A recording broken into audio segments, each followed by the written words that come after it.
그들이 떠난 후에 주의 사자가 요셉에게 현몽하여 이르되 헤롯이 아기를 찾아 죽이려 하니 일어나 아기와 그의 어머니를 데리고 애굽으로 피하여 내가 네게 이르기까지 거기 있으라 하시니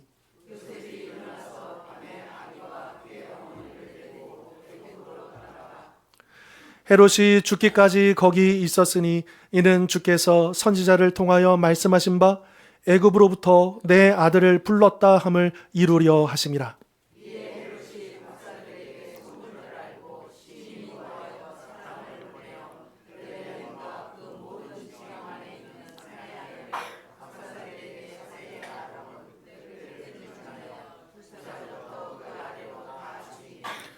이에 선지자 예레미야를 통하여 말씀하신 바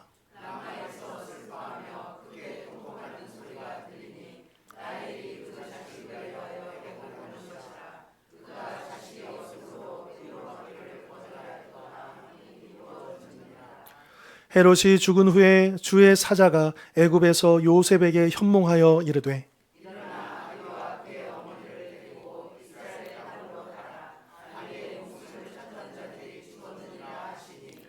요셉이 일어나 아기와 그의 어머니를 데리고 이스라엘 땅으로 들어가니라.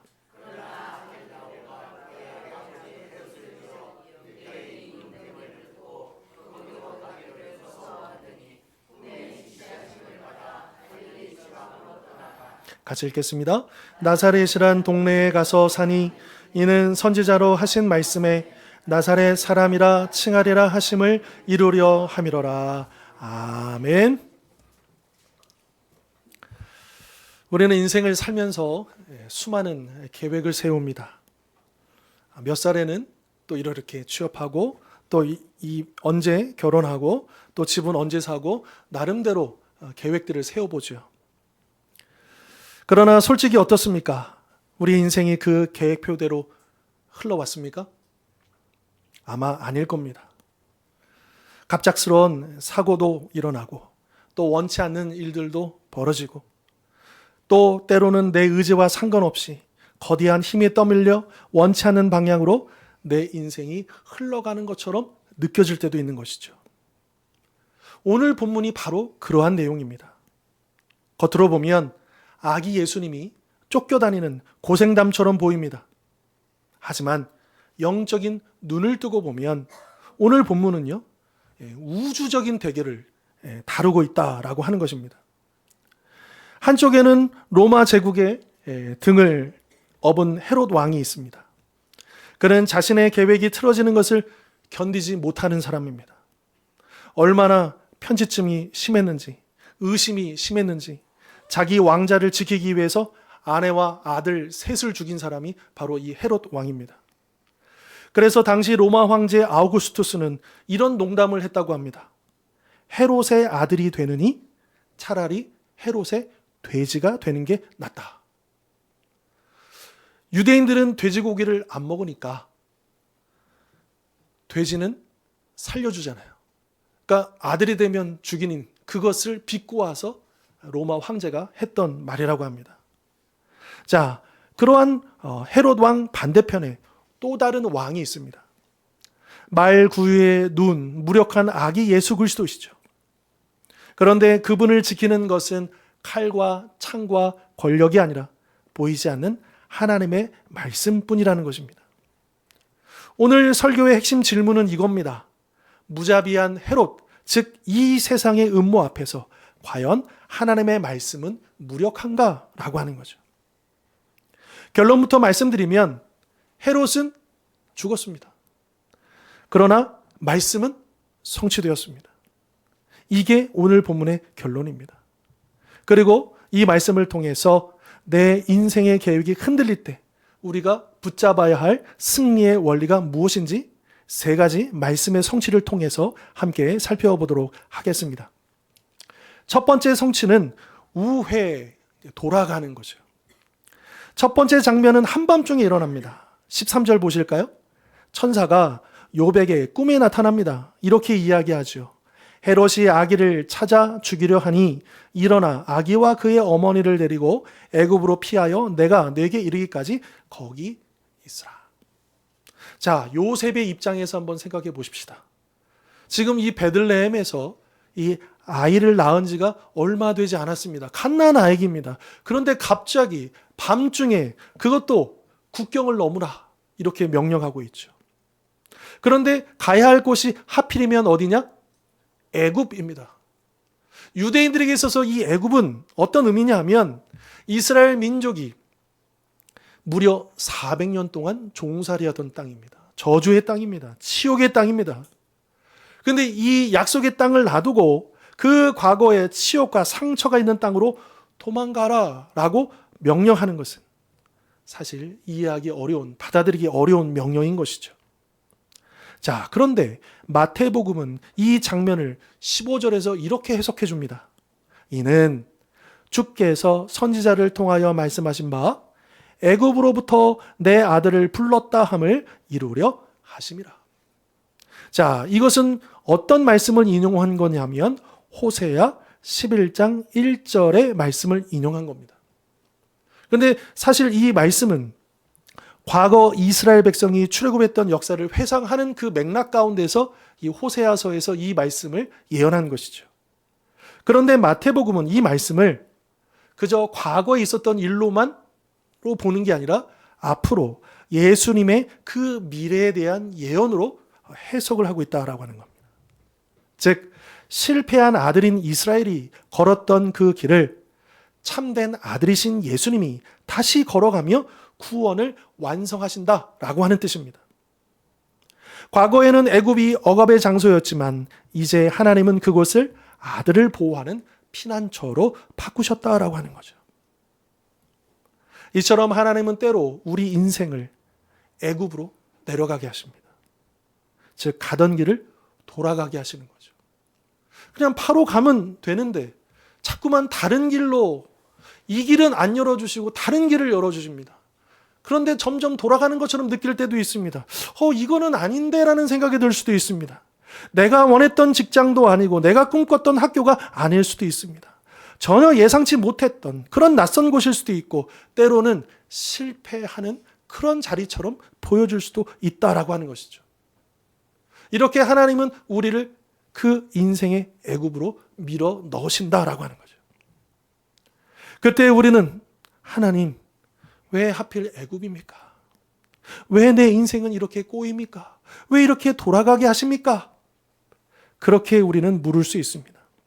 하지만 그 돌아가는 처럼 보이는 그 길이 바로 말씀의 성취의 과정이라는 것을 기억해야 한다라고 하는 것이죠.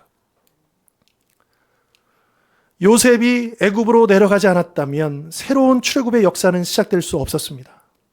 마찬가지로 지금 내가 겪고 있는 뜻밖의 시련, 또 멈춤, 또 기다림은 시간 낭비가 아니라 하나님께서 나를 통해 더 큰 구원의 드라마를 쓰시기 위해 무대를 옮기고 계시다라고 하는 것입니다.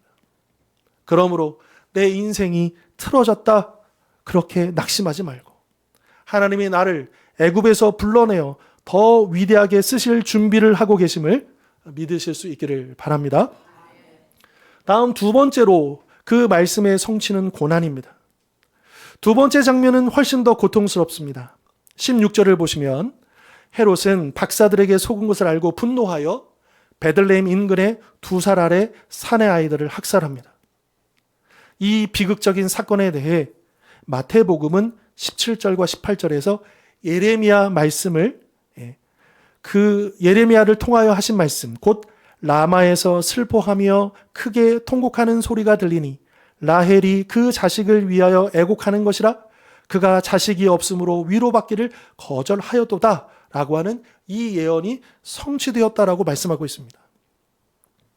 솔직히 이해하기 어려운, 받아들이기 어려운 대목입니다.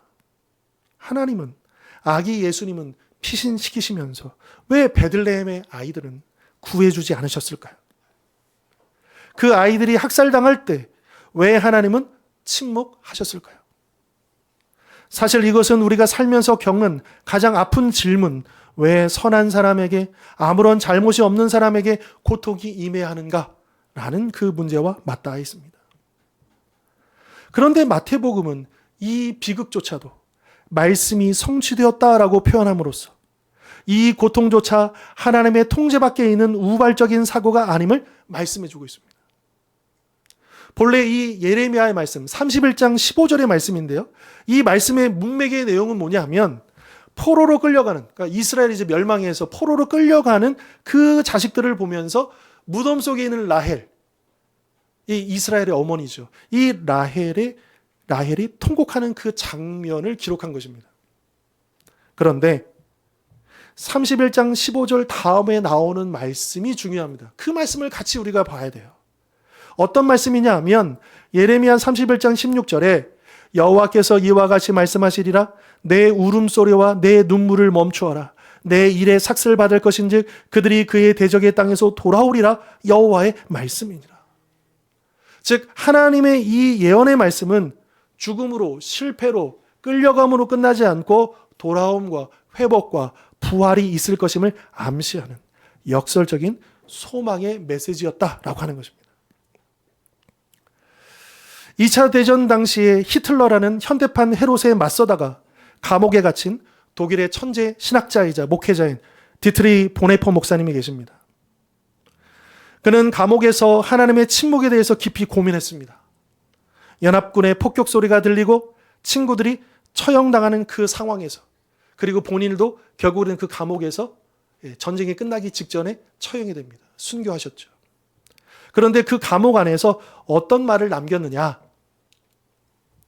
오직 고난당하는 하나님만이 우리를 도울 수 있다.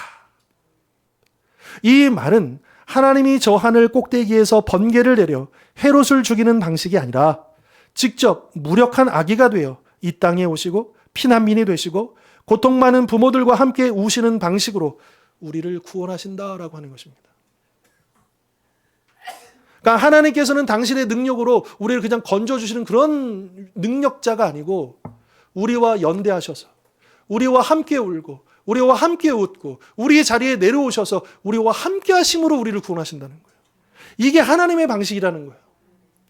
힘으로 누르는 게 아니고 당신의 힘을 다 내려놓으시고 우리처럼 되셔서 우리의 처지를 그 누구보다도 이해하시고 그 아픔을 누구보다도 함께 겪으시고 그 고통 속에서 함께 울어주시는 분, 그분이 누구십니까? 예수 그리스도, 십자가에 계신 예수 그리스도 아니십니까? 그래서 베들레헴의 아이들이 죽어갈 때 하나님은 그들을 외면하신 게 아니라 십자가에서 당신의 아들을 죽으실 때 겪으실 그 고통을 미리 겪으시면서 라헬과 함께 울고 계셨다라고 하는 것입니다. 혹시 지금 설명할 수 없는 고난 가운데 계십니까? 왜 하나님은 나를 외면하시지? 왜 나를 버리시지? 왜 응답하시지 않지? 그런 생각이 드십니까? 그런 생각을 내려놓으실 수 있기를 바랍니다. 왜냐하면 내가 흘리는 눈물은 하나님의 말씀 안에 다 기록이 되어 있기 때문입니다. 나엘의 통곡이 결국 포로 귀환의 기쁨으로 바뀌었듯이 나의 눈물도, 나의 고통도 반드시 기쁨의 단으로 거두게 될 날이 올 것임을 믿으실 수 있기를 바랍니다. 자, 마지막 세 번째 말씀의 성취입니다. 낮아짐이죠.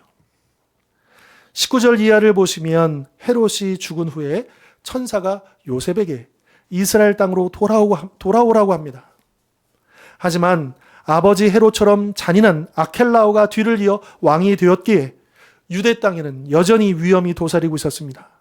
그래서 결국 요셉이 어디로 갑니까? 갈릴리, 나사렛, 북쪽의 변방 나사렛에 사는 곳으로 가게 됩니다. 그리고 마태복음은 이것을 23절에서 나사렛 사람이라 칭하리라 하심을 이루려 함이라 이렇게 말씀하고 있습니다. 그런데 흥미롭게도 구약 성경 어디를 봐도 메시아는 나사렛 사람이라 불릴 것이다 이런 구절은 나오지 않습니다. 그럼 이게 어떤 의미일까?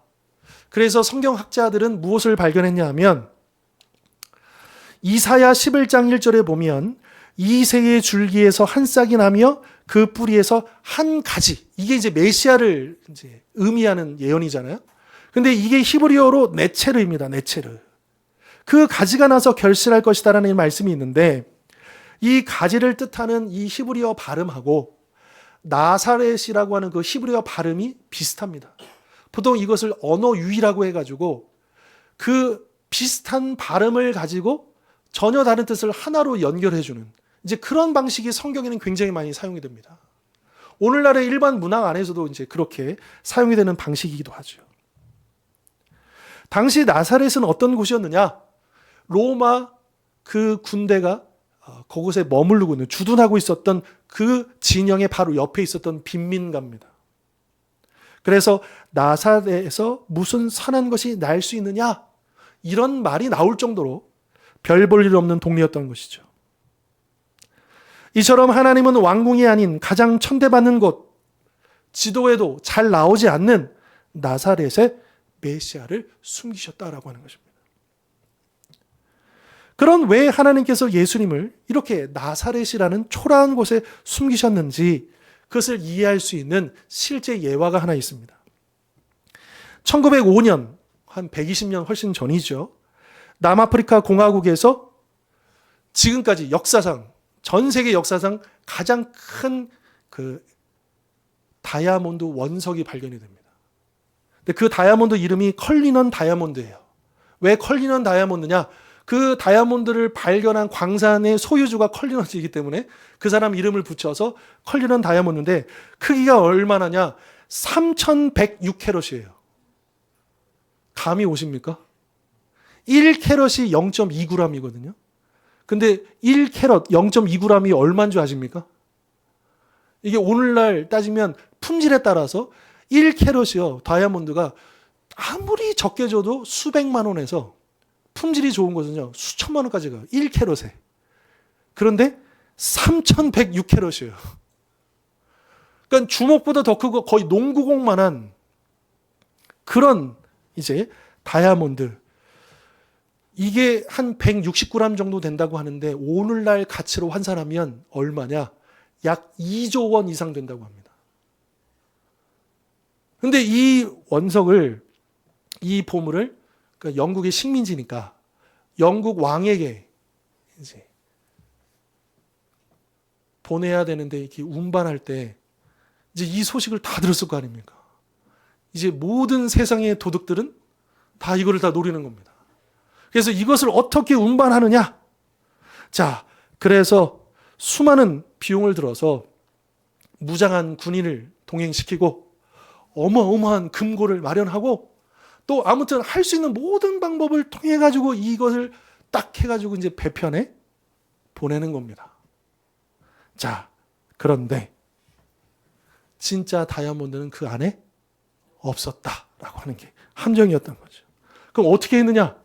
사람들 시선을 다 거기에 몰아놓고 어떻게 했느냐? 아주 평범한 종이 상자에 그것을 담아가지고 저렇게 정말 담아가지고 일반 등기 우편으로 보냈다는 거예요. 그래서 안전하게 도착을 했다는 거죠. 오늘날로 치면 3,000원짜리 택배 상자 같은 곳에 담겨서 아무도 주목하지 않는 우편 배달부의 가방 속에서 가장 안전하게 왕의 손에 전달되었다라고 하는 겁니다. 이거는 실화입니다. 진짜로 이렇게 했대요. 여러분, 나사렛이 바로 이 평범한 종이 상자였다라고 하는 거죠. 세상 사람들과 헤롯 왕은 화려한 예루살렘, 왕궁, 율법의 중심지에 메시아가 온다면 바로 그것에 올 것이다. 그렇게 생각하고 그것을 주목하고 있었습니다. 하지만 그것은 사람들의 시선을 끄는 것일 뿐 진짜 보물이신 예수님은 가장 초라하고 아무도 거들떠보지 않는 나사렛이라는 평범한 상자 속에 담겨서 안전하게 그곳에서 성장하셨던 것이죠. 세상은 화려한 포장지, 높은 스펙, 유명한 타이틀을 중요하게 여깁니다. 그래서 나의 현재 모습이 나사렛처럼 초라하게 보일 때, 그 스펙에 미치지 못할 때, 이 세상과 비교할 때 우리는 어때요? 낙심하죠. 위축되죠. 나는 왜 이렇게 평범할까? 나는 왜 아무도 알아주지 않을까? 나는 왜 이 정도일 뿐일까? 그런 생각이 듭니다. 그러나 하나님은 가장 귀한 것을 가장 평범한 곳에 숨기시다는 것을 기억하시길 바랍니다. 겉보기에 화려하지 않은 나의 일상, 반복되어지는 하루, 아무도 주목하지 않는 그 자리야말로 하나님께서 당신의 거룩한 뜻을 빚어가시고 그 안전한 장소가 된다라고 하는 것이죠. 나사렛에서 자란 그 한 가지가 세상을 구원했듯이 나의 평범함 속에 감추어진 하나님의 위대함을 신뢰하실 수 있기를 바랍니다.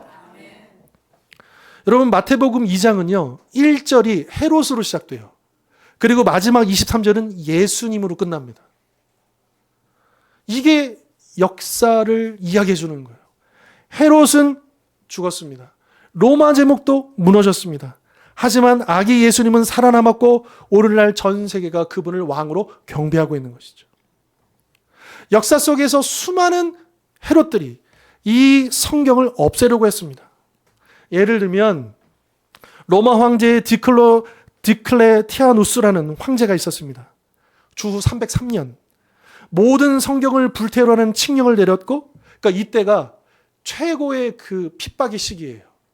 네로 황제 때보다도 훨씬 더 조직적이고 훨씬 더 극악한 그런 순교가 이루어진 시기가 이때입니다.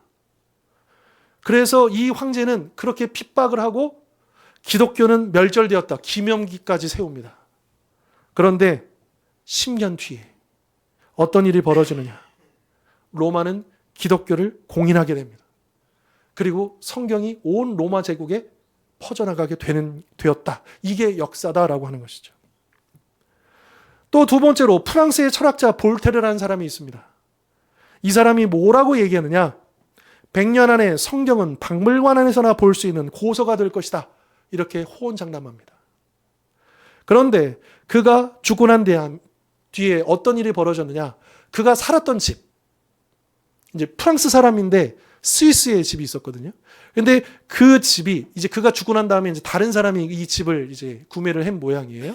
근데 그 집이 어떤 집이 되었냐면 성경을 보관하는 성서 공예의 창고로 쓰였다라는 유명한 일화가 있습니다. 그리고 마지막 영국의 윌리엄 틴데일. 여러분 영어 성경 중에 틴데일 성경이라고 있어요. 그가 번역했던. 그 틴데일이라는 이 사람은 평범한 밭가는 소년에게도 성경을 읽게 하겠다라고 해서 성경을 번역하다가, 그러니까 종교개혁 이전에는 오로지 일반 서민들은 성경을 읽을 수 없는 라틴어로만 돼 있었어요. 사제들만 성경을 읽을 수 있는 거예요. 그러니까 아무리 열심히 예배를 하고 예배를 드리고 교회를 왔다 갔다 해도 말씀을 몰라요. 그래서 종교개혁 때 굉장히 주력했던 일들이 뭐냐면 성경을 번역하는 거였거든요. 각 나라의 언어로. 자기의 언어로 성경을 번역해서 읽도록, 스스로 읽도록 하는 게 종교교육의 핵심입니다. 근데 영국에서도 이 윌리엄 틴데일이 그 일을 했는데 붙잡혀서 어떻게 됩니까? 화형을 당합니다. 이 당시에는 그게 불법이에요. 왕의 명령을 어겼기 때문에 순교를 당하는 거죠. 그런데 그가 순교하면서 외친 말이 있습니다. 기도가 있습니다. 주여, 영국의 왕의 눈을 열어 주소서. 유명한 일화입니다. 그리고 3년 뒤에 영국 왕 헨리 8세가 영어 성경 출판을 허락하게 됩니다. 이처럼 인간의 칼은 말씀을 이길 수 없습니다. 그러니 내 인생의 계획이 이렇게 틀어지고 저렇게 틀어지고 이렇게 돌아가고 저렇게 돌아간다 한들 여러분 불안해하지 마십시오. 왜요? 말씀이 내 인생에서 하나님의 뜻을 이루시기 때문인 것이죠. 그러니 내 안에 헤롯인, 그래서 내가 주도하고 내가 이끌고 내가 계획한 대로 가야 하는 그런 불안감을 내려놓을 수 있었으면 좋겠습니다. 때로는 애굽으로 내려가는 것 같고, 때로는 라마에서 우는 것 같고, 때로는 나사렛 구석에 박혀있는 것 같아 보여도 내 인생은 실패한 게 아니라 지금도 하나님의 말씀은 내 삶 속에서 신실하게 성취되고 있음을 믿으시는 우리 모든 성도님들 되실 수 있기를 주님의 이름으로 축원합니다. 기도하겠습니다.